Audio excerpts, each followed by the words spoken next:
What's going on, guys? Welcome to our Final Fantasy PFX's video. And today on the global side, I know I made one on the JP side. This one on the global side, I just finished building my Noctis. He's all ready to go. I've grinded out the ultimate weapon +4.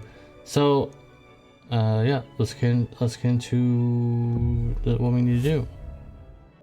So this is just gonna be a general build, and since his Olympus is a lot better on the global side because you can get it instantly, I will be obviously, I think I did this on the JP side too anyways, but so this is my build. Of course, you can always substitute it for whatever you got, and of course I'm just building for killers that are easy to build, but you can always use killers that are good for you. So I've got his vision card here where it says you are easy to obtain on EX +1 on the global side. I've got 200% true dual wield, got 300% low burst damage, actually a little bit more, but we don't care too much about that. We don't care about jump damage on the normal form. We have 300% Reaper and Fair Killer, but we don't. This could be anything with Espers. They will help out a whole lot. So if you guys have been being delayed on your Esper growth, go ahead and do that. It's very useful. And on this channel, I always say killers are more important than everything in the game. So yeah, 200% true dual wield, 300% low burst damage, max low burst. At least get him to a decent amount so that you can one-shot Ifrit to grind with the ultimate weapon here. An ultimate weapon is not necessary, but it helps out a lot because it gives him 50% jump damage increase at +4. So yeah, and this is just here. This could be anything for low burst damage, whatever you got. And of course, like I said, the killers could be anything you guys want. Stay tuned because I'm going to be going over his rotation because it's a lot easier on the global side compared to the JP side.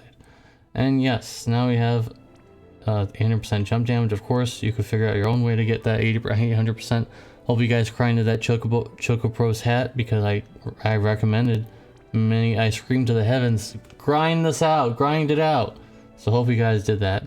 So I have 800% jump damage here. I've got almost 300% killers. If I tried a little harder, I could probably figure out a way of getting more, but it's not that big of a deal. We have 200% true dual wield. We have 800% jump damage, which is phenomenal. So yeah, he's gonna be hitting really hard. Very nice.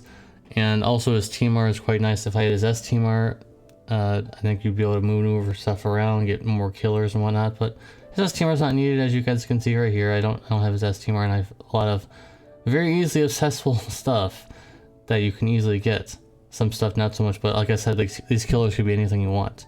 The killers aren't important. What we want here is the jump damage and whatever boss you're facing, of course. So, with that being said, I'm going to go into his rotation for you guys. It's a miracle I even got into the training dummy. So, on the first turn, either I don't know, you could use his little burst if you want. The damage from his little burst won't matter if you're only using one of him. So, with that being in mind, probably be best to just use this Olympus so they get that double. Oh, I forgot to mention, if you're listening this far in the video, make sure to equip 2 swords. It's very important because with this Olympus you want to use, he has 25% sword imperil, and if you have 2 swords equipped, that means you're doing more damage than if you had 1. Just so you guys know. So we will start off with his Olympus. Like I mentioned, his damage is negligible. With his Olympus. Since he's not imbued or anything, it's not a big deal. And now we're going to shift. We're going to go ahead and... So this is turn 2. It's a 5-turn rotation now on the global side compared to the 7-turn rotation on the JP side. So do all those things here. And after you do all that stuff, it'll unlock 3 more things. That'll be turn 3. So step 3. Now you want to go ahead and use all 3 of these abilities, get more modifier buffs. It's a bit higher of a modifier buff, and he's actually really strong on the global side now because this is actually it's not, I haven't gotten around because I just used everything for its +4. So just pretend this is +5, but the level doesn't matter. It's over like 100 times mod base. And it's like way even higher than that with those modifiers. So see, on turn 5, we're already ready to jump. And I'm probably gonna mess this up because I'm an emulator and you already saw how bad I did this before. So I'm just gonna single chain and hope it works.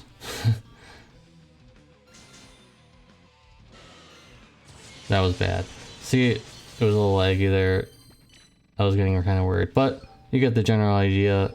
You want to do it just as every finisher. You want to go ahead and do it at the very end. So, with that bad example done, I can tell you that you need to do it almost at the very, not the exact very end, because you might miss out on that because the chain might end and it's like, oh, I lagged or something, just like that just happened.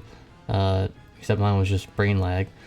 So you want to go ahead when you use a jumper. You want to do it near the end. You want to practice. If you can't really get it right, just do the training dummy like I'm doing right here, and just do it near the end, but not quite at the exact end because you might mess up. It might not land correctly. Because remember, guys, it's hitting twice because you're using two dual wield. So to hit both of those in, you want to go ahead and do it near the end. Like, say for example, you got 100 chain. You want to go ahead and do it around 90, 96, 97. You want to hit it down there. It's just an extreme, even if it's not perfectly accurate, huge amount of damage, it's a safe bet. It's a safe bet around 95, 96, 97, if you have 100 chain, of course. And just use your imagination whatever chaining you're using. Triple cast AMOE, triple cast Stardust Ray. Get around that, around that end of that mark, but not the exact end of the chain because it might miss out on that damage and you'll have to restart. So in the end, guys, there's not much else to say. Noctis is a very strong finisher on the global side compared to the JP side. His rotation is cut in half by 2 turns. Big deal, big deal.